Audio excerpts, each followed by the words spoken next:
Hi guys, in the previous videos we discussed question number 1 to 10 on sets. In this video we will begin with question number 11.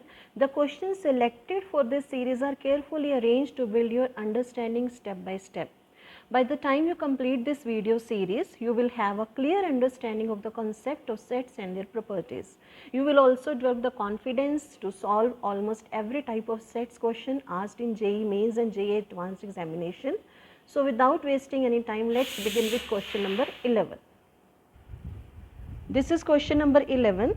Before coming to this question, let us discuss कल हमने जो last में question discuss किया था 10th question और 9th question, उसमें क्या था, if A1, A2, A3, A4 मतलब ये वाला सेट इसका सबसेट है, ये इसका सबसेट है, ये इसका सबसेट है, ये इसका सबसेट है. थोड़े से सेट्स ले लेते हैं. मतलब ये सारे सेट्स ऐसे ऐसे इनके सबसेट्स हैं. मतलब जो एलिमेंट्स इसमें हैं वो इसमें भी होंगे, जो इसमें हैं वो इसमें भी होंगे, जो इसमें हैं वो इसमें भी होंगे. डैट मीन्स जो एलिमेंट इस सेट में है वो इस सेट में भी, इन सारे सेट्स में होंगे. जो एलिमेंट्स इसमें हैं वो इन सारे सेट्स में होंगे. बट इस सेट में ज़रूरी नहीं है वो वाले एलिमेंट्स, इस सेट के कुछ एलिमेंट्स ऐसे होंगे जो इस सेट ए में ना हो. राइट.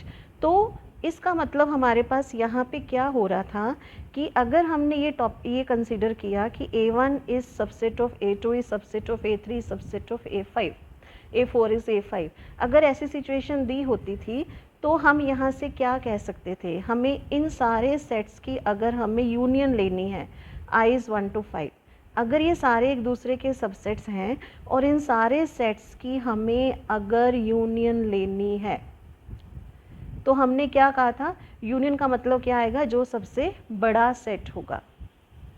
बट अगर हमें इन सारे सेट्स की इंटरसेक्शन लेनी है, means A1 intersection A2 intersection A3 intersection A4 inter 5, इन सारे सेट्स के अगर इंटरसेक्शन लेनी है तो हमारा सबसे, डैट मीन्स यहाँ से हमने एक रिज़ल्ट कंसीडर किया था. हमारा रिज़ल्ट क्या था कि अगर ये वाले सेट्स, काफ़ी सारे सेट्स एक दूसरे के सबसेट हैं, तो इन सारे सेट्स की अगर हम यूनियन लेंगे तो लार्जर सेट आएगा, इंटरसेक्शन लेंगे तो स्मॉलर सेट आंसर आएगा. प्रूफ हम कल कर चुके हैं, डिटेल में डिस्कस कर चुके हैं. ये आपके, अगर आपने पुरानी वीडियोस देखी हुई हैं, नहीं तो प्लेलिस्ट में जाकर आप देख सकते हो. तो इसको अगर आप डिस्कस करते हो, देखते हो, इस रिज़ल्ट को आपने अब माइंड में रखना है. कल की तरह हम लॉन्ग प्रूफ इसके नहीं करेंगे इस रिज़ल्ट के. Right. Now next is, this is given in the statement A1 A2 का सबसेट है, A2 A3 का, ये सारे के सारे A100 तक सबसेट्स हैं. अगर हम सारे सेट्स की इंटरसेक्शन लेंगे, जैसे उसने कहा गया है, इंटरसेक्शन क्या कहा गया है, I varying from 3 to 100 AI, ये किसके इक्वल होना चाहिए, A के. ये हमें दिया हुआ है, हमें number of elements of A बताने हैं. A सेट इसके इक्वल गिवन है, हमें बताना है कि A सेट में कितने एलिमेंट्स होंगे. अगर हमने इसको सॉल्व कर लिया तो हमें शायद कुछ पता चल जाए. इसको अगर हम सॉल्व करेंगे, कैसे सॉल्व करेंगे, ये क्या है, इंटरसेक्शन 3 से लेके 100 तक, मतलब इन दो सेट्स को छोड़ दो, 3 से लेके 100 तक सारे सेट्स की क्या है, ये इंटरसेक्शन. तो हमने कल डिस्कस किया था इंटरसेक्शन, इसका मतलब A3 A4 up to A100, ये सारे एलिमेंट्स की अगर आप इंटरसेक्शन लेते हो तो आंसर क्या आएगा उनका, जो स्मॉलेस्ट सेट होगा. राइट. तो इसका मतलब लेफ़्ट साइड को सॉल्व करके आपके पास क्या आ जाएगा, A3, और राइट साइड में आपके पास है A. Now you have given this. अब इसका मतलब जितने एलिमेंट्स, अगर हम दोनों तरफ n लगाते हैं तो आपके पास क्या आ गया, यहाँ पे number of elements in A is equal to number of elements in A3. A में कितने एलिमेंट्स होंगे, जितने A3 में एलिमेंट्स. नाउ अब कैलकुलेट करते हैं कि A3 में कितने एलिमेंट्स हैं. उसके लिए हमें स्टेटमेंट को देखना पड़ेगा. You have given in the statement NAI is equal to I plus 2. This is given, NAI is equal to I plus 2. That means NAI is equal to I plus 2. Right? इसी concept को यहाँ अगर हम use करेंगे यहाँ पे तो क्या आएगा, NaII+2 है। अगर हमें Na3 निकालना है, राइट, Na3, तो यहाँ पे I को दोनों तरफ रिप्लेस कर दिया 3 से। दिस इज़ 3 + 2, तो 3 + 2 इज़, तो यहाँ से आपके पास क्या आ गया, Na3 = 5, राइट। फाइंड आउट क्या करना था, और Na3 किसके इक्वल है, N ऑफ A के, तो इसका मतलब Na = Na3, राइट। अगर Na 3 के इक्वल है, बिकॉज ऑफ दिस अगर आप फ्रॉम फर्स्ट ले लेते हो तो इसका मतलब Na क्या आ गया, 5। Na means number of elements in A, that means A set के अंदर आपके पास कितने एलिमेंट्स आ गए, 5। तो यही क्वेश्चन था, आपको Na कैलकुलेट करना था, आपको ये कंडीशन दी हुई थी, ये कंडीशन दी हुई थी, तो this is the answer. Hope आप अगर कॉन्सेप्ट क्लैरिटी करते जा रहे हो तो easily you can solve the questions. Her question almost same है, हर क्वेश्चन में आप अगला कोई ना कोई कॉन्सेप्ट सीख रहे हो, because I have selected the questions like that. Next question number 12, if A and B, C are 3 non-empty sets such that A and B are disjoint। आप सारी स्टेटमेंट रीड कर सकते हो वन गो में, but मैं आपको थोड़ी थोड़ी करके बताऊंगी कि what is given. A, B, C तीनों नॉन एम्प्टी सेट्स हैं, ठीक है। हम इसको आराम से डिटेल में लिखेंगे ताकि हमें समझ आए, क्योंकि हम समझाने के लिए कर रहे हैं, पेपर सॉल्व करने के लिए नहीं। इसका मतलब A 5 के इक्वल नहीं है, B 5 के इक्वल नहीं है, C 5 के इक्वल नहीं है, हमें गिवन था, लिख लिया मैंने। A and B are disjoint, अगर A और B डिसजॉइंट हैं तो डिसजॉइंट का मतलब क्या होता है, सेट्स की इंटरसेक्शन क्या होनी चाहिए, कोई एलिमेंट कॉमन नहीं है। सिंस A और B डिसजॉइंट हैं तो A इंटरसेक्शन B क्या आ जाएगा, 5। मीन्स डिसजॉइंट मीन्स उनके इंटरसेक्शन में कुछ कॉमन नहीं है, they are intersection is making empty set, and the number of elements contained in A, आगे क्या लिखा हुआ है, number of elements contained in A, मतलब A सेट के अंदर जो एलिमेंट्स हैं वो कौन से एलिमेंट्स हैं, equal to those contained in the set of elements common to A and C। अब इसी स्टेटमेंट को हमने थोड़ा सा ध्यान से देखना है कि वो कहना क्या चाह रहा है। दिस इज सिंपली, आप आराम से पहले एक बार खुद पढ़ो, फिर इसको बनाओ, वीडियो को पॉज दो, खुद बनाओ कि एक्चुअल में इस पॉइंट में व्हाट ही वांट्स टू से। वीडियो को पॉज देने के बाद फिर 2 मिनट बाद मेरी वीडियो देखो, फिर देखो कि क्या था, आपने ठीक सोचा या ऐसे नहीं सोचा, राइट। अब वो क्या कह रहा है कि A सेट के अंदर जो नंबर ऑफ एलिमेंट्स हैं, राइट, ये किसके इक्वल होगा, those element contain in A is equal to किसके इक्वल है, those contained in the set of elements common to A and C, right. अब इसको अगर हम वेन डायग्राम से समझने की कोशिश करें तो क्या कहता है यहाँ पे, ये this is universal set, this is suppose set A, this is set B, this is set E। मैंने ऐसे ही रैंडमली ड्रॉ कर दिए, किसी भी तरह से you can draw the 3 sets, right. मैंने ऐसे ही ड्रॉ कर दिया। अब मान लो ये सेट A है, ये B है, ये C है, राइट। अब वो कहता है, मतलब व्हाट ही वांट्स टू से, हम इसको दोबारा पढ़ेंगे, क्या कहना चाहता है, जो नंबर ऑफ एलिमेंट्स A में है वो किसके इक्वल है, those contain in the set of elements, किस एलिमेंट्स के सेट में कंटेन्ड है, कॉमन टू A और C, जो A और C में कॉमन है। A और C में कॉमन क्या बन गया, ये वाला पोर्शन, मतलब number of elements in A किसके इक्वल होंगे, जो A और C दोनों में कॉमन है, ये कहना चाह रहा है। बट मैंने तो वेन डायग्राम गलत बना दिया, मुझे आपको क्या बताना था, मुझे आपको एग्जैक्ट इस पिक्चर का हमने एक वेन डायग्राम नहीं बनाया, ठीक है। इसका मतलब वो कहना चाह रहा है मैंने वो बनाया जो हमारे दिमाग में था, जो स्टूडेंट्स इनिशियली सोचेंगे। आप इनिशियली वेन डायग्राम जब बनाओगे ऐसा ही सोचोगे, right, not all, maximum of you.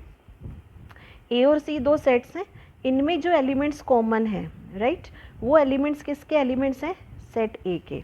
इसका मतलब सेट A में कितने एलिमेंट्स हैं, ये वाले elements, only common elements. Contained in the element of sets common to A and C. अगर सेट में ए में सिर्फ इतने एलिमेंट्स हैं तो ये वाले एलिमेंट सेट ए में नहीं होंगे। अगर ये जो क्रॉस किए हैं एलिमेंट सेट ए में नहीं हैं, सेट ए में सिर्फ शेडेड पोर्शन है, तो हमारा वेन डायग्राम क्या हो गया, रॉन्ग। हम इसको दोबारा अगर बनाना चाहें वेन डायग्राम को तो किस तरह से बनाएंगे, कुछ इस तरह से बनेगा।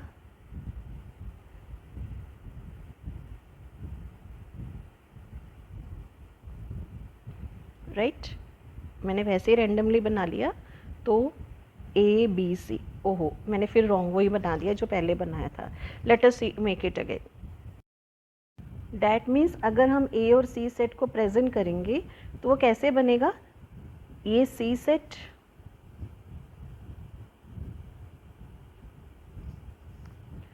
this is C set, right, and this is A set. Why I have made like this? ये C set है, ये A set है, क्योंकि स्टेटमेंट के अकॉर्डिंग वो क्या कह रहा था, A सेट में कौन से एलिमेंट्स होंगे, सिर्फ ये वाले कॉमन। ये एलिमेंट्स अगर मैं इस तरह से सेट बनाती हूँ, इस तरह से अगर मैंने वेन डायग्राम बनाया A, तो सी A सेट में ये वाले सारे एलिमेंट्स होंगे जो C में नहीं है। स्टेटमेंट के अकॉर्डिंग A सेट में कौन से एलिमेंट्स हैं जो A और C में कॉमन है, तो this is the Venn diagram for that. अब सी द स्टेटमेंट, यही कहना चाह रहा है वो स्टेटमेंट में, elements contained in A is equal to those contained in the set of elements, कहाँ पे होंगे, common to A and C। कौन से एलिमेंट्स होंगे A सेट में जो A और C में कॉमन है।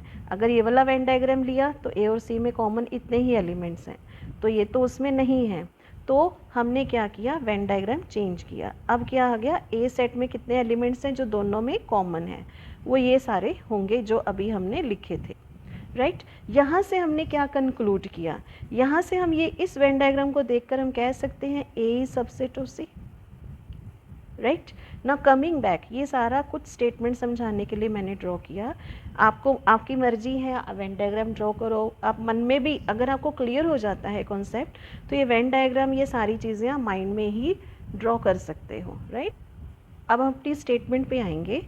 हमने अभी क्या प्रूव किया, हमें गिवन था A B C non empty sets हैं, ये आ गया हमारे पास।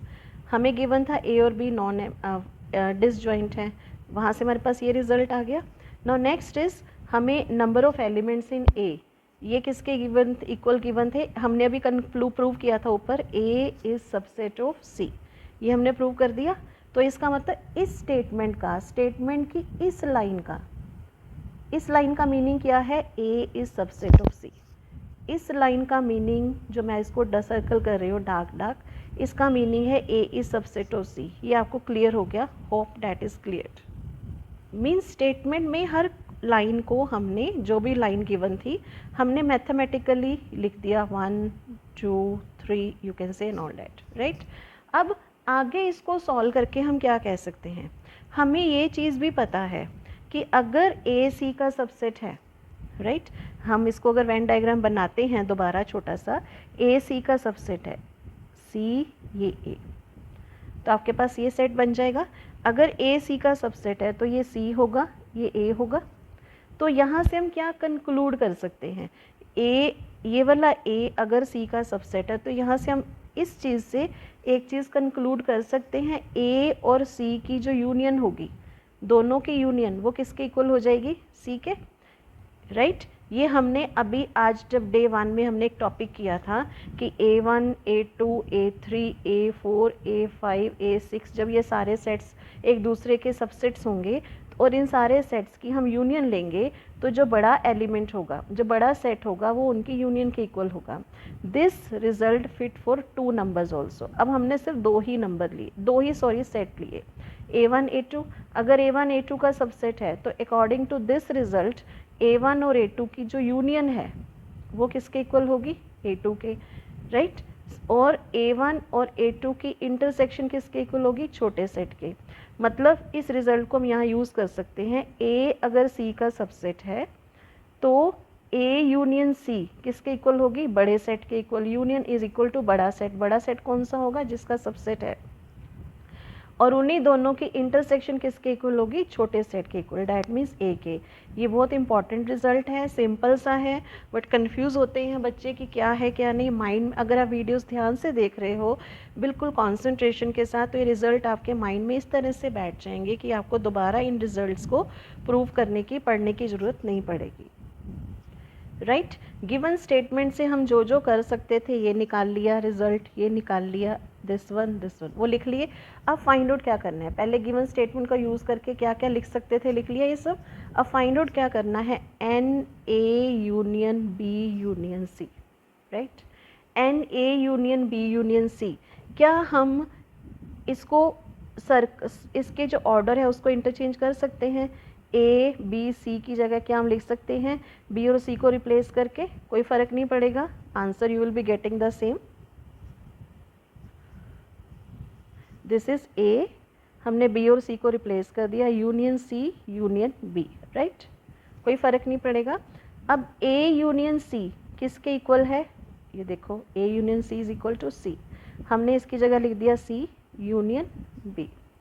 राइट, अब सी यूनियन बी को, ये हमारा सोल्यूशन आ गया आंसर, क्योंकि इसके अलावा हमें कुछ गिवन नहीं है तो इससे आगे हम सॉल्व नहीं करेंगे। देखिए हमारी किसी ऑप्शन को ये वेरीफाई हो रहा है, सी यूनियन बी मतलब A union B union C किसके इक्वल आ गया हमारे पास, सी यूनियन बी के। ये इसके इक्वल नहीं है, ये बी यूनियन सी है, ये सी यूनियन बी है, तो क्या हम सी यूनियन बी को बी यूनियन सी लिख सकते हैं, क्योंकि इन दोनों सेट्स की यूनियन और इन दोनों सेट्स की यूनियन सेम ही एलिमेंट्स होंगे। So our answer is first option. Right, 13th question, if A is this set is an integer, this is an integer and n itself is an integer, then the number of elements in set A. Right, यहाँ पे एक missing है, यहाँ पे A आएगा। Now this is okay. We have given if A set इसके equal है, right, ये हमें किस फॉर्म में गिवन है, सेट बिल्डर फॉर्म।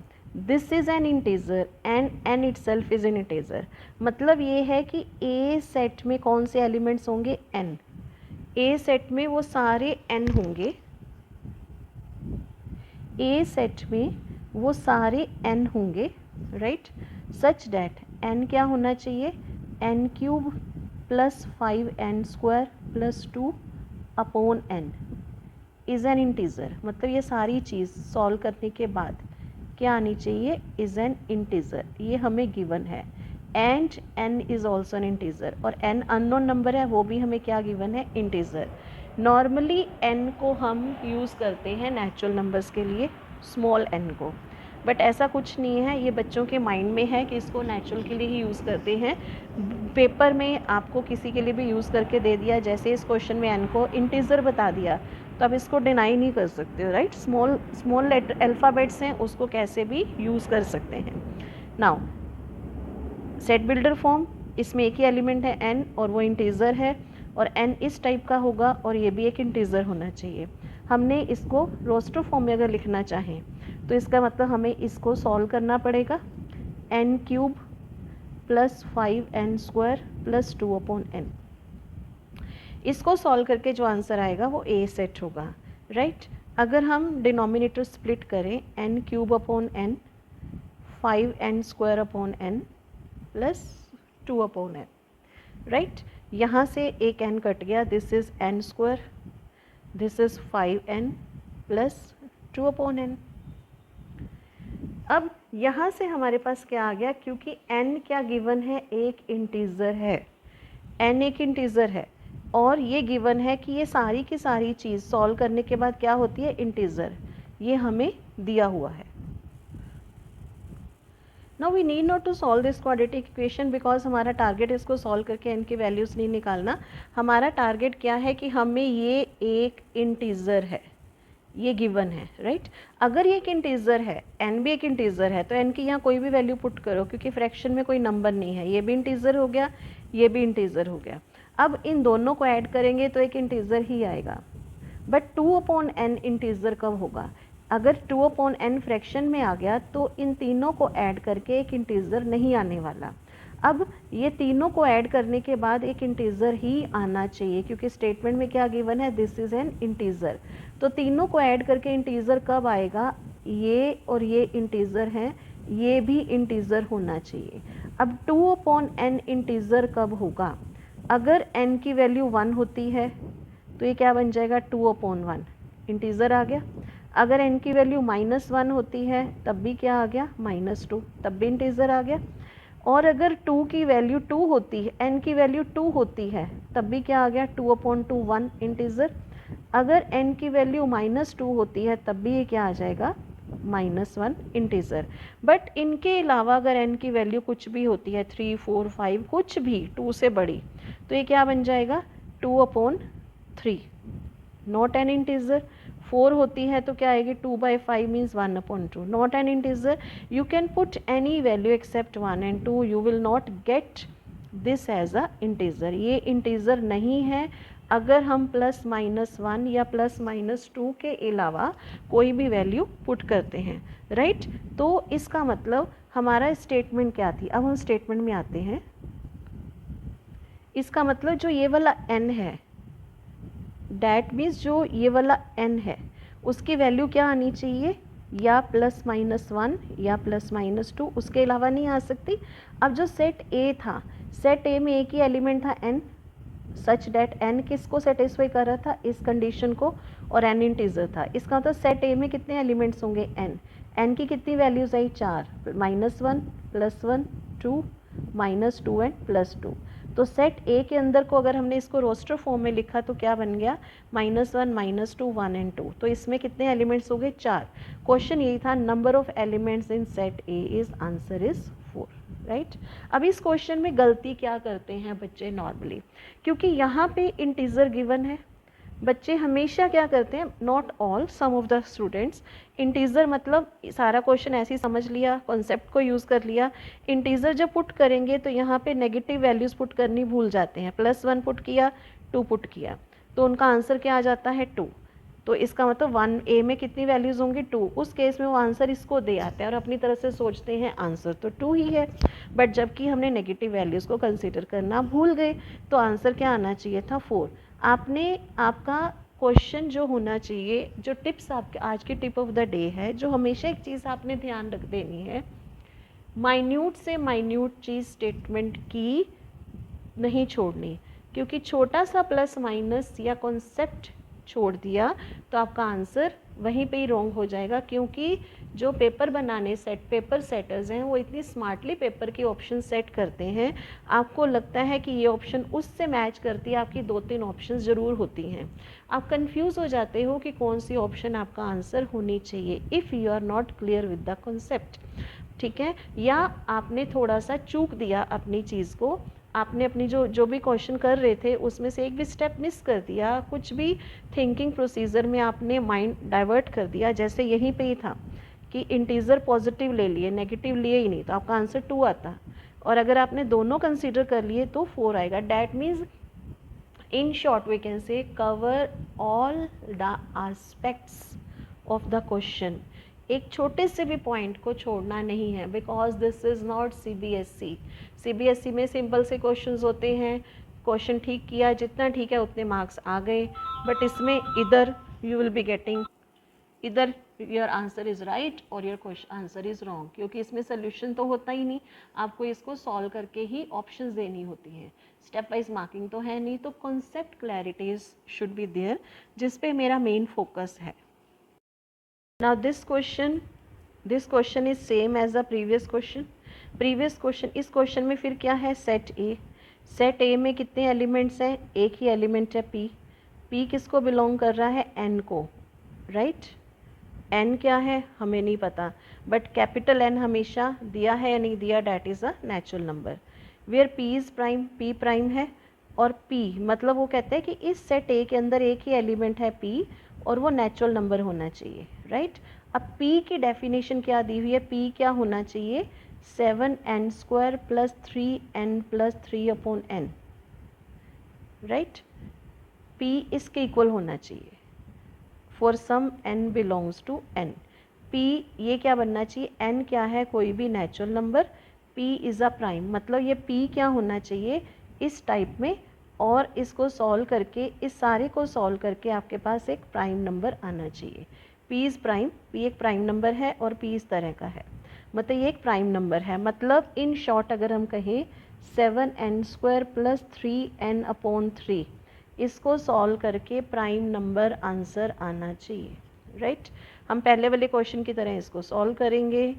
फ्रैक्शन इसको ऐसे किया, यहाँ पे आएगा 7n + 3 + 3/n। 7 को किसी भी चीज़ से मल्टीप्लाई करते हो, राइट, दिस इज़ प्राइम। यहाँ पे n की वैल्यू 1 पुट की, 2 पुट की, तो प्राइम नहीं आएगा। सबको ऐड करने के बाद अब हमने क्या बताना है,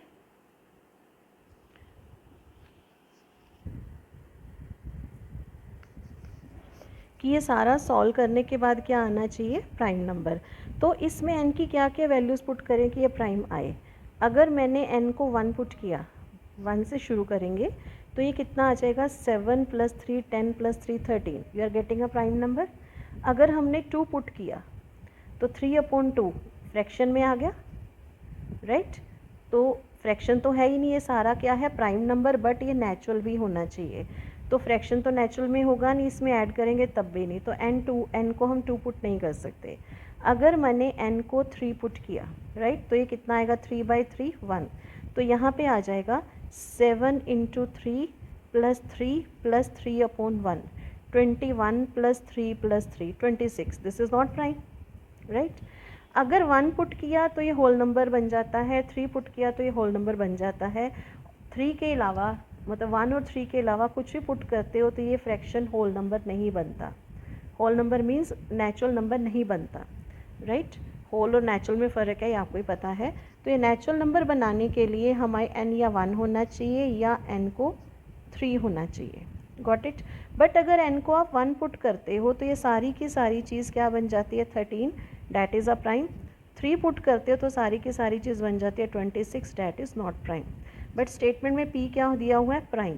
तो 3 पुट करने के बाद प्राइम नहीं आ रहा, 3 को हम छोड़ देंगे तो n क्या आ जाएगा, 1, राइट। तो इसका मतलब सेट A के अंदर एक ही एलिमेंट आएगा P, और वो एलिमेंट क्या है आपका, डैट इज़ 13। तो स्टेटमेंट में आपका एक ही एलिमेंट आ जाएगा, डैट इज़ 13, गॉट इट। तो हमारा क्वेश्चन क्या है, number of elements in set A. Set ए के अंदर कितने एलिमेंट्स हैं, एक ही एलिमेंट है 13, number of elements is 1। Number 15, if A B C are 3 non empty sets, हमें क्या गिवन है, ए बी सी सारे नॉन एम्प्टी हैं। नॉन एम्प्टी मतलब खाली नहीं है, इनमें कोई ना कोई एलिमेंट है। A is subset of B, this is given, A is subset of B, B is subset of C, right? Then which of the following is true? हमने बताना है इनमें से कौन सा रिजल्ट ट्रू है। तो अगर हमें ये गिवन है A is subset of B, यहाँ से हम क्या कह सकते हैं, अगर A B का सबसेट है तो इसका मतलब A यूनियन B B के इक्वल होगी। हमें ये पता ना कि अगर एक सेट दूसरे का सबसेट है तो दोनों की यूनियन लार्जर सेट होगा, और दोनों की जो इंटरसेक्शन होगी वो दोनों में ये वाला सेट होगा, right. Similarly we have given B is subset of C, तो यहाँ से हम क्या कह सकते हैं, दोनों की जो यूनियन होगी वो C के इक्वल होगी, और दोनों की इंटरसेक्शन B के इक्वल होगी। ये हम ऑलरेडी पीछे कर चुके हैं इनके प्रूफ्स, अब हमने डायरेक्ट इस रिजल्ट को यूज़ किया। नाउ A यूनियन B, ये 4 रिजल्ट्स हैं, A union B is B and this. इन चारों को यूज़ करके हम क्या प्रूव कर सकते हैं, मुझे ये दिख रहा है कि अगर मैं इस रिज़ल्ट को और इन दोनों इक्वेशंस को देखती हूँ, दोनों की RHS B है। हमें ये पता है दो इक्वेशंस की अगर RHS इक्वल हो तो लेफ़्ट हैंड साइड भी इक्वल होगी। Equation 1 and equation 2, left hand side क्या आएगी, इधर A यूनियन B और B इंटरसेक्शन C, ये दोनों इक्वल होंगे। मतलब यहाँ से मैं ज़्यादा से ज़्यादा कंक्लूड करके फ़िलहाल ये निकाल सकती थी, और ये मेरा इस ऑप्शन को मैच भी कर रहा है, so this is a solution. Now this is a 16th example. A set में ये एलिमेंट्स हैं, then how many subsets of A contain the elements 2 3 5। अगर ये चीज़ ना होती, सिर्फ इतना ही होता है, if a set has this much elements how many subsets are there, मतलब ए के कितने सबसेट होंगे, इतना ही क्वेश्चन होता। तो नंबर ऑफ सबसेट्स ऑफ ए कितने होते, नंबर ऑफ सबसेट्स ऑफ ए 2 की पावर n, ए में कितने एलिमेंट्स हैं 6, तो 2 की पावर 6, ये आपका आंसर होता। बट अब क्वेश्चन वो नहीं है, तो यही होता answer. But now this is not the question. Question क्या है, हमारा क्वेश्चन है कि हमें क्या बताना है, अगर ए सेट में 6 एलिमेंट्स हैं तो इसके टोटल कितने सबसेट होंगे ए के, उन सबसेट में कंटेन द एलिमेंट्स 2, 3, 5 तो होना ही चाहिए। वैसे एग्जाम्पल लास्ट वीडियो में हमने डिस्कस की थी इसके जैसी ही, उसमें कुछ और था, ये लिटिल बिट डिफरेंट कह दो, उसमें एक ही एलिमेंट था, इसमें 3 एलिमेंट्स हैं। डैट मीन्स हर सबसेट के जितने भी एलिमेंट्स सेट्स बनाएंगे उनमें 2, 3, 5 तो होना ही चाहिए। तो जो चीज़ होनी ही चाहिए उसको हम फिक्स मान लेते हैं, मतलब वो तो होनी ही चाहिए, इसका मतलब ये तो है ही, तो इसको हम फिक्स मान लेंगे, एक्सक्लूड कर देंगे। बाकी क्या बच गया आपके पास, अगर देखा जाए 2, 3, 5 को छोड़ के बाकी क्या बच गया 1, राइट, 4, 6, इसका मतलब 2, 3, 5 तो होना ही चाहिए। तो आपको नंबर ऑफ सबसेट्स किसके बताने हैं 1, 4, 6 के। 1, 4, 6 मतलब 3 एलिमेंट्स, 3 एलिमेंट्स को लेके टोटल कितने सबसेट्स बन सकते हैं 8, तो आपका आंसर कितना आ जाएगा 8। This is the answer. This is a question, if S is a set of squares, R is a set of rectangles, that means S क्या है, set of all squares, और R क्या है, set of all rectangles, right? हमें ये चीज़ पता है every square is a rectangle, हर एक स्क्वायर को एक रेक्टेंगल कह सकते हैं, हर एक रेक्टेंगल को हम स्क्वायर नहीं कह सकते। Every square is a rectangle, अगर हर एक स्क्वायर एक रेक्टेंगल है तो हम लिख सकते हैं स्क्वायर, स्क्वायर किससे रिप्रेजेंट हो रहा है एस से, S is subset of R, right.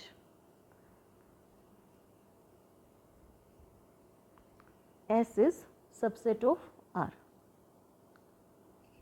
Clear.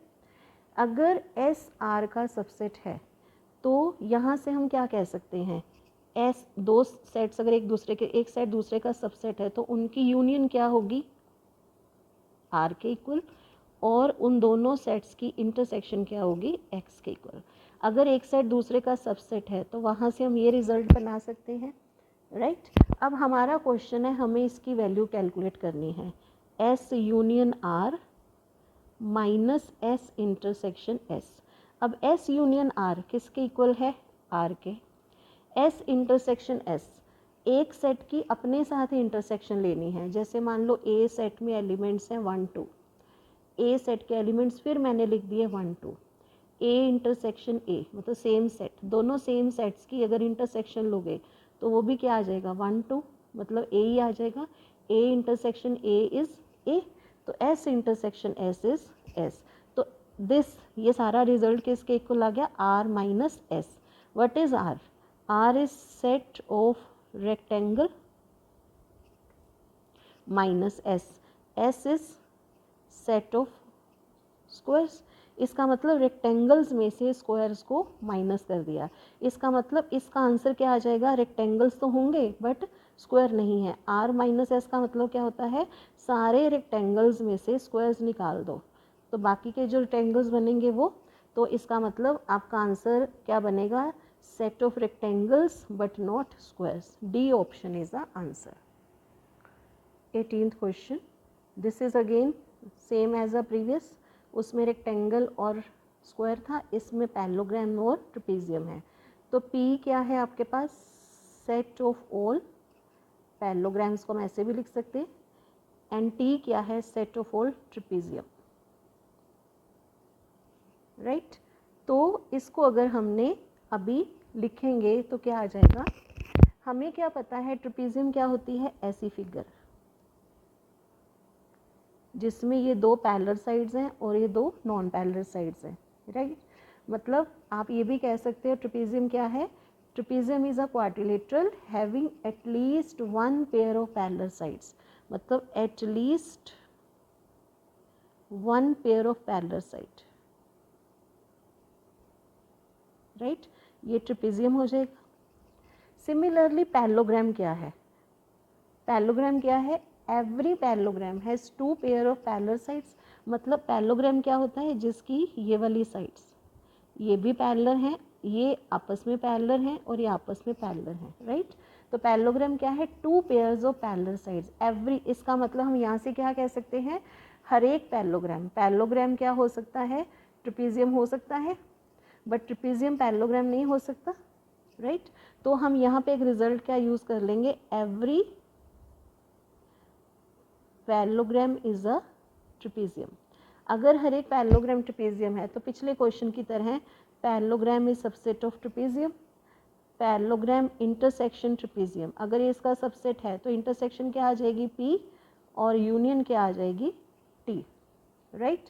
Now हमें क्या गिवन है? हमें P इंटरसेक्शन T बताना है। P इंटरसेक्शन T क्या है? P। So correct answer is P।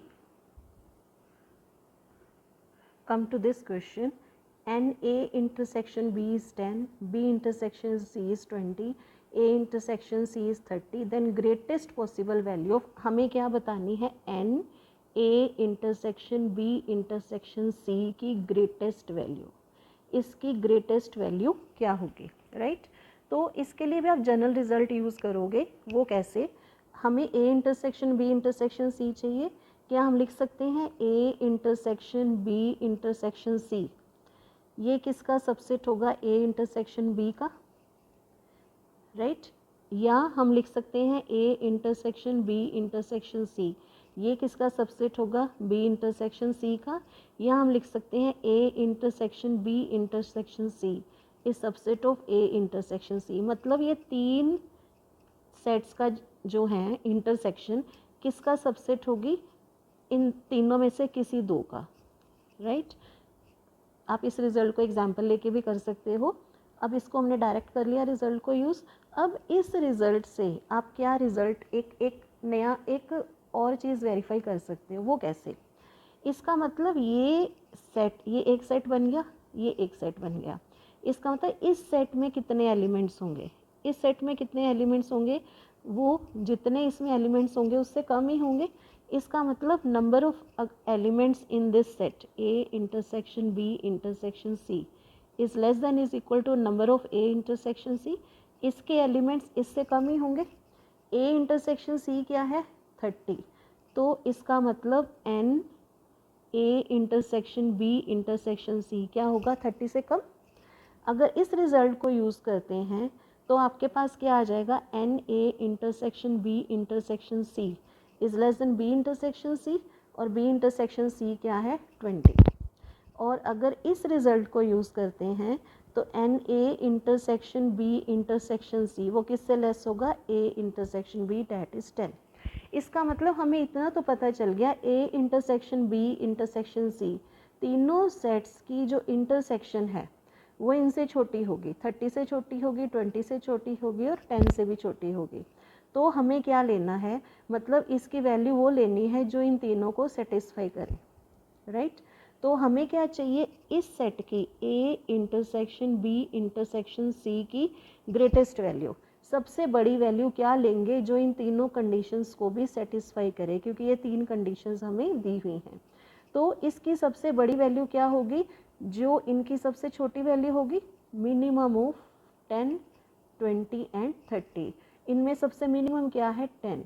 तो सबसे छोटी वैल्यू अगर 10 है तो वो इसकी क्या बन जाएगी? Minimum value. क्योंकि सबसे छोटी वैल्यू अगर 10 है इसकी, इन तीनों की, इन तीनों में से मिनिमम आपको लेना पड़ेगा, क्योंकि 10 से बड़ा नंबर आप इसमें नहीं ले सकते हो, राइट। और 10 से छोटा नंबर लोगे 9, 8, 7, that you can take, but हमें क्या चाहिए? इसकी ग्रेटेस्ट वैल्यू। तो ग्रेटेस्ट वैल्यू इसकी क्या होगी? जो इन तीनों में मिनिमम नंबर होगा, that is 10। Note down the statement of this 20th question, this is a homework. ये आपने सॉल्व करना है और इसका सोल्यूशन कमेंट बॉक्स में लिखना है, और इसमें कोई डाउट है, नहीं सॉल्व हुआ और आंसर मुझे बताना है, तो मैं इसको सॉल्व करके आपको बताऊंगी तब सोल्यूशन। क्वेश्चन नंबर 21, इसकी स्टेटमेंट भी आपको नोट करनी है और इसको भी आपको खुद ही सॉल्व करना है और करके मुझे कमेंट बॉक्स में इसका सोल्यूशन भेजना है। अगर नहीं होगा तो मैं उसको सोल्यूशन आपको सेंड करूँ। Now this 22nd example, A, B, C are 3 non-empty sets. मतलब A, B, C तीनों नॉन एम्प्टी हैं, मतलब ये एम्प्टी नहीं है, खाली सेट्स हैं, खाली सेट नहीं है, सिर्फ इनमें कोई ना कोई एलिमेंट है। Any two of them are disjoint, कोई भी दो सेट डिसजॉइंट है। डिसजॉइंट मीन्स उनके इंटरसेक्शन क्या है, फाई, या तो A इंटरसेक्शन B फाई है, या A इंटरसेक्शन C फाई है, या B इंटरसेक्शन C फाई है। तीनों भी हो सकता है, कोई एक भी हो सकता है। ये उसने कहा है ना, any two of them are disjoint. तो अगर इनमें से कोई दो डिसजॉइंट है, आपने इनमें इनकी A intersection B intersection C लिया, क्योंकि A इंटरसेक्शन B क्या है, फाई, एम्प्टी। मान लो इन तीनों में से कोई एक ऑप्शन हो सकती है, राइट, या ये वाली ऑप्शन हो सकती है, या ये। मान लो एक ये वाली ऑप्शन हो गई और हमें इसकी वैल्यू बतानी है, तो A इंटरसेक्शन B इसके अकॉर्डिंग क्या है, phi intersection C। Empty set की C सेट के साथ इंटरसेक्शन ली थी तो कितना आ गया, फाई, मीन्स एम्प्टी सेट, तब भी आ गया। अगर आप ये वाला एज्यूम करते हो या ये वाला करते हो तब भी इन तीनों की इंटरसेक्शन क्या आएगी, phi. Means according to this situation, if any one of these three is true, then A intersection B intersection C is phi. अब हमें ये वाला रिजल्ट बताना है, A union B union C intersection A intersection B intersection C। यहाँ intersection का symbol as it is, इन तीनों की इंटरसेक्शन फाई है, हमने अभी कैलकुलेट किया। A union B union C, ये एक सेट बन गया। इस सेट की अगर एम्प्टी सेट के साथ इंटरसेक्शन ली जाए, एम्प्टी सेट की किसी भी सेट के साथ इंटरसेक्शन लेंगे तो क्या आएगा, एम्प्टी, राइट। तो ये भी क्या बन गया, phi. This D option is answer. ये भी टाइप हम पीछे आज डिस्कस कर चुके हैं, वही टाइप आ गई। ए सेट में क्या एलिमेंट है, पी इस टाइप का होना चाहिए।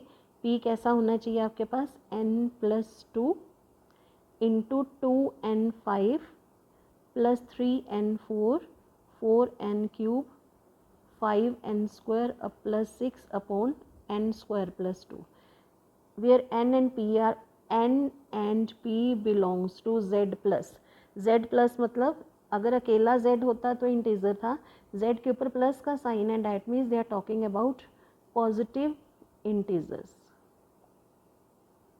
राइट। तो इसको अगर हम सॉल्व करेंगे, सॉल्व करके क्या आ जाएगा, n+2, this as it is 2n5 3n4 4n³ 5n² + 6 upon, इसमें से यहाँ सॉरी n भी था, इसमें से n कॉमन लेंगे तो क्या आएगा, n+2 कैंसिल, राइट। तो n+2 यहाँ पे देखो, मैंने जैसे आप 10th में कैंसिल करते थे डायरेक्ट कैंसिल कर दिया, राइट। अब क्यों कैंसिल कर दिया, अगर हो सकता है n+2 जो है वो ज़ीरो नहीं है, सिर्फ तभी आपने कैंसिल करना है। ये चीज़ें भी अब ध्यान में देनी है, बट यहाँ कहीं भी नहीं गिवन था कि ये ज़ीरो है या नहीं है, मैंने सीधे इसको कैंसिल कर दिया। इस पॉइंट को थोड़ी देर के लिए रखते हैं, हम थोड़ी देर लास्ट में डिस्कस करेंगे, नहीं तो हमारा क्वेश्चन डिस्टर्ब हो जाएगा। पहले हम इस क्वेश्चन को सॉल्व करते हैं। Now we have what we are left with 2n5 3n4 4n³ 5n² + 6 upon n को सबके नीचे लिख दो, इसके नीचे लिखा 4 आ जाएगा, इसके नीचे n³, इसके नीचे n², इसके नीचे n और यहाँ पे 6 अपॉन n। अब n डिनोमिनेटर में है, ये भी ज़ीरो नहीं होना चाहिए, अगर ये ज़ीरो है तो आप ऐसे डिवाइड नहीं कर सकते, इसको बाद में डिस्कस करेंगे। अब p की वैल्यू एक्चुअल में क्या आ गई, ये, बट स्टेटमेंट में क्या गिवन था, p जो है, p क्या होना चाहिए, पॉजिटिव इंटीजर। तो p मतलब ये सारी चीज़ें सॉल्व करके n की क्या वैल्यू पुट करें कि ये पॉजिटिव इंटीजर आ जाए, ठीक है।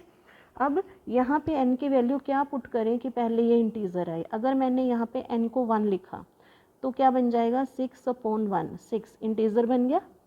अगर मैंने n को 2 लिखा तो ये क्या बन जाएगा 6/2 इज इक्वल टू 3, 3 भी एक इंटीजर है। अगर n को हमने 3 लिखा तो क्या आएगा 6/3 दैट इज़ 2, ये भी एक इंटीजर है। यहाँ पे अगर मैंने n को 4 लिखा तो आएगा 3/2, 1.5, इंटीजर नहीं है। अगर 5 लिखा तो वो भी इंटीजर नहीं है। अगर 6 लिखा तो कट के क्या आ जाएगा 1, तो वो इंटीजर है, राइट। इसका मतलब n की वैल्यू अगर मैंने 1 पुट की, 2 पुट की, 3 पुट की या 6 पुट की, मतलब n की वैल्यू क्या पुट की 1, 2, 3 या 6, तो ये इंटीजर बना। Otherwise this is not an integer. इसका मतलब क्या हुआ कि p क्या होगा इंटीजर। p इंटीजर कब होगा अगर n की ये वाली वैल्यूज़ होंगी। अब स्टेटमेंट देखते हैं, स्टेटमेंट में क्या n क्या आया था आपके पास 1, 2, 3, 6, मतलब p ये सारी चीज़ सॉल्व करके n की वैल्यू ये आ गई। Then the number of elements in set A is, set A में कितने एलिमेंट्स आ जाएंगे, n की वैल्यू 1 पुट करोगे तो एक प्राइम आ जाएगा, 2 पुट करोगे दूसरा प्राइम आ जाएगा, 3 पुट करोगे तीसरा प्राइम आ जाएगा, 4 पुट करोगे तो चौथा प्राइम आ जाएगा। तो इसका मतलब आपके यहाँ पे n की वैल्यू क्या आ गई 1, 2, 3, 6, तो इनकी डिफरेंट वैल्यूज़ यहाँ पुट करोगे तो आपके पास डिफरेंट p की वैल्यूज़ आएंगी। तो a सेट क्या है एक्चुअल में p की जो वैल्यूज़ होंगी वो a सेट में होंगी, तो 4 वैल्यूज़ आएंगी आपके पास। So answer is this, right. No next is हमारा एक पॉइंट रह गया था ये वाला डिस्कस करना कि ये वाला पॉइंट n+2 इज़ 0, कि n+2 0 है या नहीं। अगर n+2 0 है तो n किसके इक्वल आएगा -2 के। बट n हमें स्टेटमेंट में क्या गिवन है this, n is given belongs to z positive. z positive मतलब पॉजिटिव इंटीजर है, तो ये नेगेटिव हो नहीं सकता। तो इसका मतलब नेगेटिव नहीं हो सकता मीन्स ये 0 के इक्वल नहीं हो सकता, क्योंकि ये नॉन ज़ीरो था इसलिए हम यहाँ पे इसको डिनोमिनेटर से कट कर पाए। सिमिलरली अगर n 0 आ जाता तो भी कट नहीं कर पाते, ये भी नॉन ज़ीरो था। क्यों? क्योंकि स्टेटमेंट में दिया हुआ था n also and p both are positive integers, तो that was the main reason. Next question is a b c are C3 sets so that this. Now आपको क्या लिखा हुआ है, सेट्स को इस फॉर्म में लिखा हुआ है a लाइक दिस, राइट। आप इसको अगर इस तरह से लिखोगे C is subset of B is subset of A, ये वाला वे पैटर्न मीनिंग सेम है। इस केस में भी C B का सबसेट है, B A का सबसेट है, इसमें भी ये थोड़ा सा जाना पहचाना वे है, फॉर्मेट है, तो हमने इसको इस वे में लिखा। अब अगर 2 या 2 से ज़्यादा सेट एक दूसरे के इस तरह से कंटिन्यूशन सीरीज़ में जाकर सबसेट हैं तो हम क्या कहते हैं, इन तीनों सेट्स की इंटरसेक्शन छोटे सेट के इक्वल होगी और तीनों सेट्स की यूनियन इसके इक्वल होगी, ये हमें पता है। अब यहाँ पे आ जाओ, A union B union C, A union B union C किसके इक्वल है, A के। A intersection B intersection C किसके इक्वल है, C के।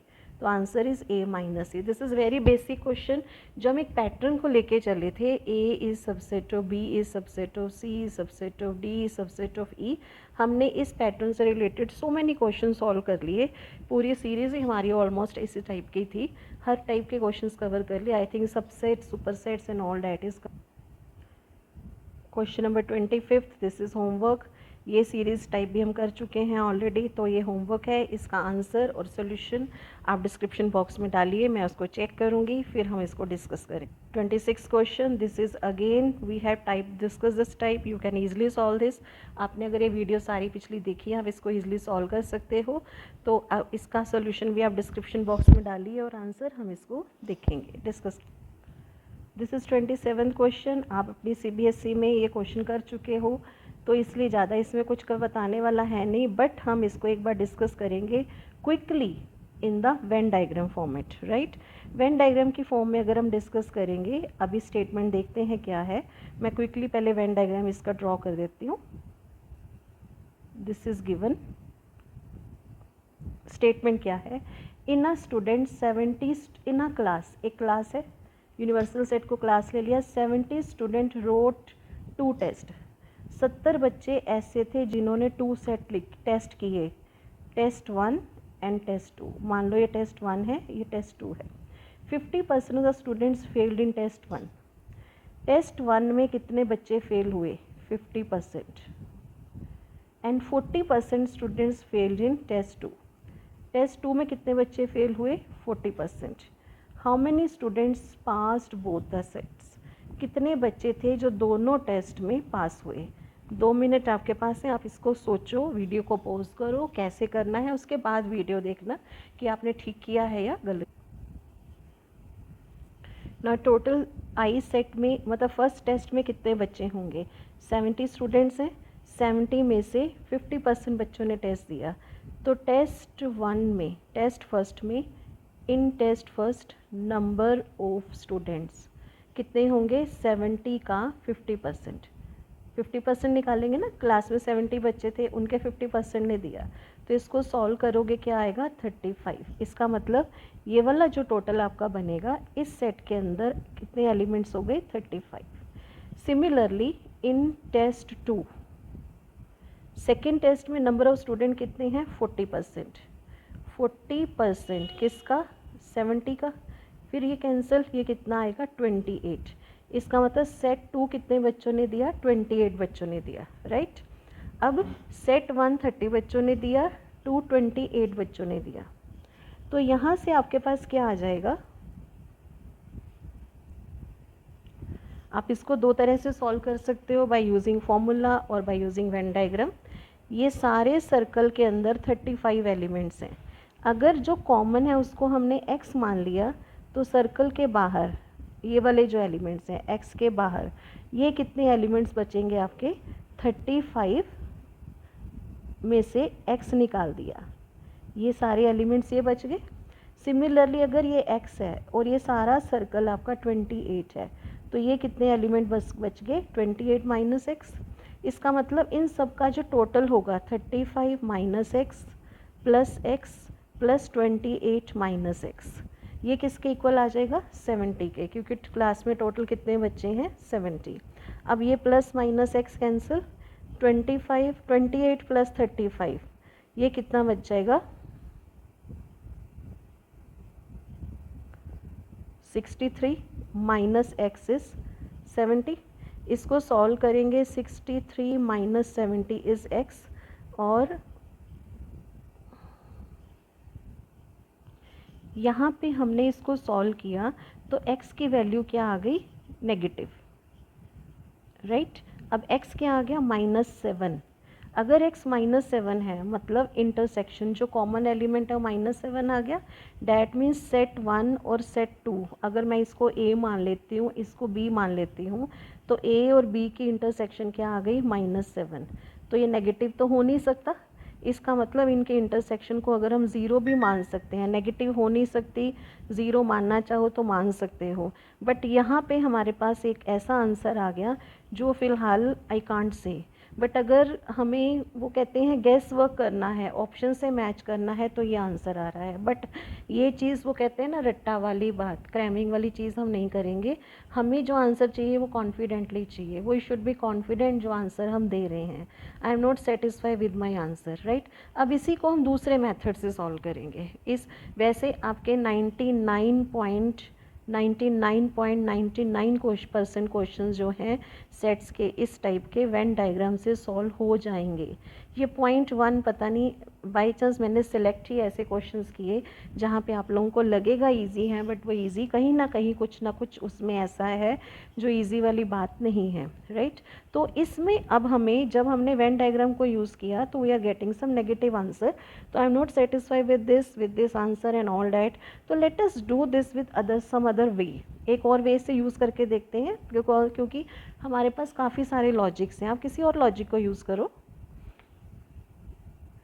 Now the other logic is, ठीक है, ए सेट हमने मान लिया, जो फर्स्ट टेस्ट में फेल हुए थे बच्चे उनको हमने ए सेट मान लिया, जो सेकंड टेस्ट में फेल हुए थे उनको हमने बी सेट मान लिया।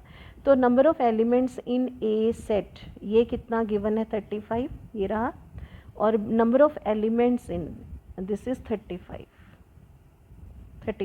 राइट, और number of elements in B set is 28, ये हम ऊपर अभी सॉल्व कर चुके हैं राइट। अब हम एक फॉर्मूला पता है हमें एन ए यूनियन बी, हम इस फॉर्मूले से भी तो कर सकते थे सॉल्व, हमें वेन डायग्राम की ज़रूरत क्या थी। बट मेरी कोशिश होती है क्वेश्चन जहाँ जहाँ पे अटक सकता है आप जैसे से कर सकते हैं वो सारी टाइप्स हम डिस्कस करेंगे। हमारा टारगेट क्वेश्चन सॉल्व करना नहीं है, हमारा टारगेट है कॉन्सेप्ट क्लैरिटी करना।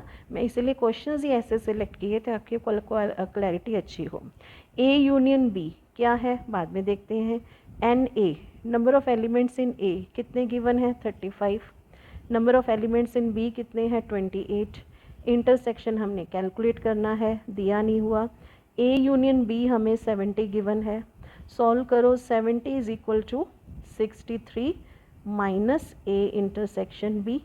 63 अगर उधर जाता है तो आपके पास इस मेथड से भी सॉल्व करके ए इंटरसेक्शन बी की वैल्यू -7 आ रही है राइट, जो कि नहीं आनी चाहिए नेगेटिव में। इसका मतलब जो कॉमन एलिमेंट्स हैं वो कितने हैं -7, तो ये भी दोबारा फिर सेम आंसर आ गया। अब हम क्या करेंगे कैलकुलेशन से every time we are getting this vague answer, तो हम क्या करेंगे इसमें लॉजिक यूज़ करेंगे। देखते हैं कि लॉजिक यूज़ करने के बाद इस क्वेश्चन को हम कहाँ तक लेकर जा सकते हैं राइट। ना after this come to the logic part. हमारे पास क्या आया यहाँ पे A intersection B we have -7, ठीक है। क्योंकि इंटरसेक्शन जो है हम लिख सकते हैं intersection can not be negative, हम इसमें लॉजिक यूज़ करेंगे, नेगेटिव नहीं हो सकती। सो इसका मतलब हम ये मान सकते हैं कि इंटरसेक्शन में एलिमेंट है ही नहीं, नेगेटिव तो हो नहीं सकते, तो सबसे छोटे कम नंबर ऑफ एलिमेंट मानेंगे तो 0 होगा। तो इसका मतलब एन ए यूनियन बी, यहाँ से आप देखो एन ए यूनियन बी दोबारा निकालो by using this formula. N A put कर दिया 35, ठीक है, एन बी पुट कर दिया 28, ए इंटरसेक्शन आपके पास थी 0, ये आएगा 63 माइनस 0 इज 63। तो हमारे पास यहाँ पे अगर हम लॉजिक लगाते हैं ये सारा कितना आ गया 63। अब ए यूनियन बी का अगर हम मैथमेटिकल मीनिंग देखते हैं, एक्चुअली ए यूनियन बी का मतलब क्या है कि ए सेट और बी सेट के सारे एलिमेंट्स लिख दिए कंबाइन करके, रिपीटेशन नहीं है। तो जब हमने काउंट किए वो सारे एलिमेंट्स वो कितने बने 63, ये मीनिंग हमने आज तक देखा। अब एक लॉजिकली मीनिंग देखते हैं कि यूनियन का मीनिंग क्या होता है। यूनियन में ये जो 63 आया, इस 63 का मतलब है 63 ऐसे स्टूडेंट्स हैं, 63 students failed in at least one test,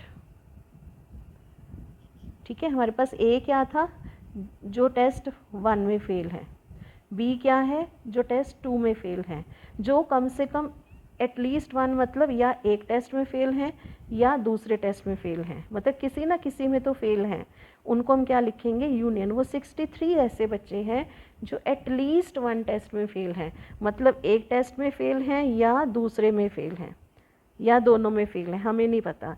मतलब 63 बच्चे ऐसे हैं जो किसी ना किसी एक टेस्ट में फेल हैं राइट। ए यूनियन बी का एक्चुअली मतलब ये है। और एक चीज़ अगर क्रैम करना चाहते हो तो ए यूनियन बी का ये मतलब ही निकलता है जहाँ पे एटलीस्ट वर्ड हो वहाँ पे आप यूनियन निकाल लोगे राइट। मैंने एटलीस्ट वर्ड यूज़ करके ए और बी सेट के जो नेमिंग्स दी तो आपके पास यही आया।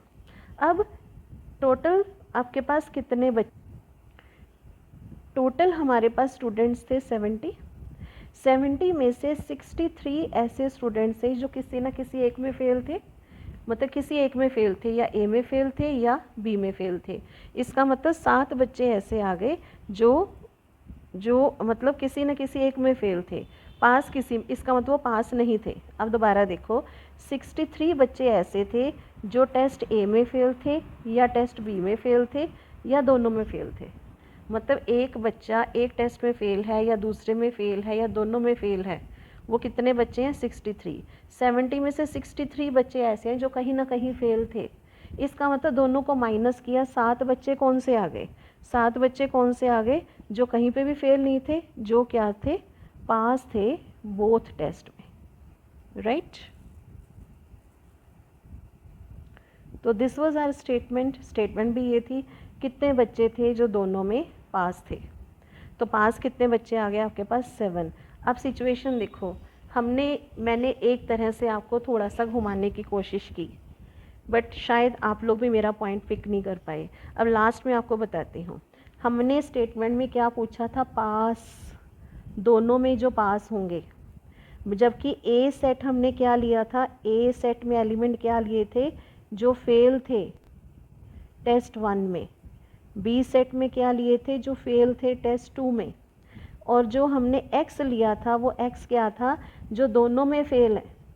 तो x की वैल्यू -7 आ रही थी, मतलब दोनों में, इसी क्वेश्चन में अगर एक चीज़ और आपसे पूछी जाए एग्जामिनेशन में तो वो क्या आएगी, क्योंकि x इज़ -7 हम निकाल रहे थे, x इज़ -7 मतलब जो दोनों में फेल है, हमें जबकि स्टेटमेंट में क्या कहा था, दोनों में पास बताना है, दोनों में फेल कोई भी बच्चा नहीं है, इसका मतलब या तो एक, क्योंकि ये नेगेटिव आया, इसका मतलब इसके इंटरसेक्शन में कोई भी एलिमेंट नहीं था। अगर इसी के ऑप्शन में आपसे ये पूछ लिया होता कि वो, मतलब इसकी बजाय ये पूछ लिया होता क्वेश्चन कि हाउ मेनी स्टूडेंट्स, कितने बच्चे हैं फेल इन बोथ, जो दोनों टेस्ट में फेल थे, तो आपका आंसर क्या आता, x। बट x नेगेटिव नहीं हो सकता, तो उस केस में आंसर क्या आता, 0। तो आपकी ऑप्शंस में आंसर ये ना आके 0 आंसर आना था। इस ये क्वेश्चन में 2-3 क्वेश्चन छिपे हुए हैं, आपको स्टेटमेंट देख के लगा होगा इतना इजी क्वेश्चन है, मुश्किल भी नहीं है, बट इसमें जो लॉजिक मैं समझाना चाहती थी आई थिंक मैंने क्लियरली समझा दिए। पहले ये चीज़ ली, आपको शायद लगा होगा जो इंटेलिजेंट बच्चे होंगे कि मैम थोड़ा सा गलत यहाँ पे बता रहे हैं, नो, मैं चेक कर रही थी कि आप क्या कर रहे हो क्या नहीं। सिर्फ 1% बच्चों को ये लगा होगा, बाकी 99% बच्चों ने भी नहीं सोचा होगा कि हमें यहाँ पे पास पूछा है। मैंने भी आपको उलझाने की कोशिश की, क्योंकि इस तरह से आप एग्ज़ाम में खुद को उलझाते हो, क्योंकि आप स्टेटमेंट को याद भी नहीं रखते हो, माइंड में भी नहीं रखते हो। तो हर पॉइंट को, स्टेटमेंट की हर पॉइंट को माइंड में रखना है, तभी आप इजीली सॉल्व कर सकते हो क्वेश्चन। मैं इस क्वेश्चन में एक पॉइंट दोबारा डिस्कस करना चाहूँगी, राइट। पॉइंट क्या है डिस्कस करने वाला, इसको अगर हमने x माना था, इसको 35 माइनस एक्स, इसको 40 माइनस एक्स, राइट।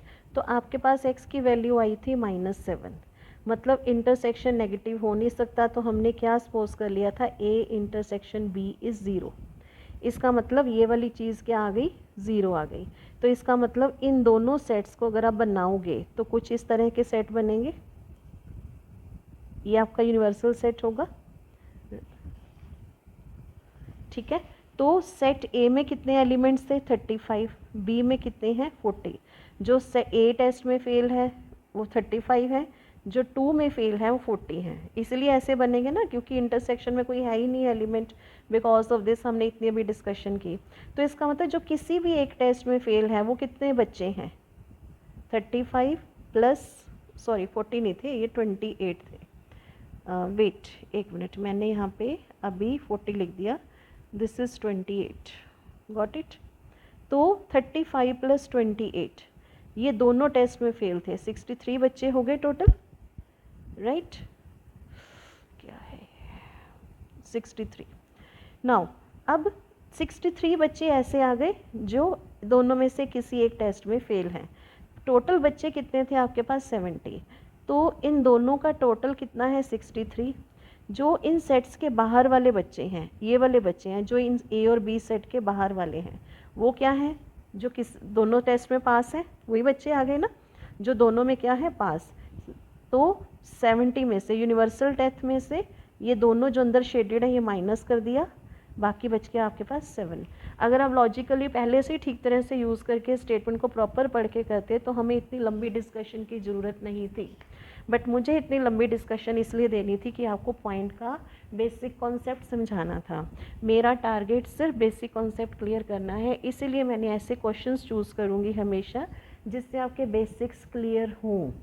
और मेरा टारगेट है कि वो बच्चे जो जेईई की एग्ज़ामिनेशन के लिए कोचिंग नहीं अफोर्ड कर सकते और उन बच्चों को नॉलेज नहीं मिल पाती, उनके लिए वीडियोस बना रही हूँ ताकि एटलीस्ट वो बच्चे भी इन वीडियोस को लेके अपनी आराम से जेईई क्वालिफाई नहीं कर सकते बल्कि अच्छे रैंक भी ला सकते हैं अगर मेरी वीडियोस पे आप कंसिस्टेंटली चलते हो, क्योंकि मैं कोई भी टॉपिक इसमें लेफ़्ट बिहाइंड नहीं करूँगी।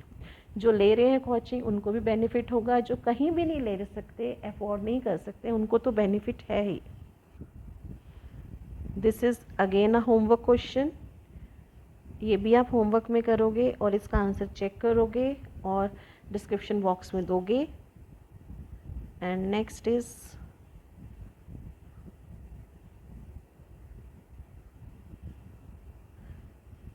this is also homework question, 3 homework question I am going to give you। आप easily इनको कर सकते हो अगर आपने वीडियोस पूरे ध्यान से सुनी है। And third one is this, किसी को लगे दिक्कत है सॉल्व नहीं कर सकते, जस्ट